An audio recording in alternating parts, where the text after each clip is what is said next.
our school, Kersey Creek. We have a garden.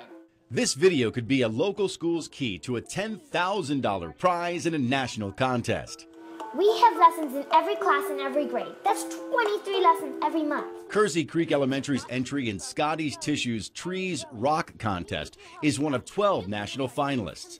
The video that gets the most votes online between now and February 14th gets the money. It's mostly all about us liking trees and how important they are. And then we did like a whole thing about like what the garden can do for us, what the money can do.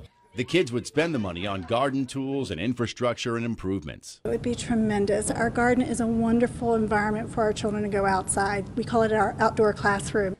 The garden coordinators also have a secret goal: healthy eating. If they could plant, grow, and harvest a crop from beginning to end, they'd be more likely to eat their vegetables. Our garden's wonderful, but we want to make it better, so vote Scotty's Trees Rock, Kersey Creek. And don't forget the deadline of February 14th. 10 grand is at stake. It's just a matter of a few hundred votes, so if you could get out there and vote for us, log on once a day to www.scottystreesrock.com.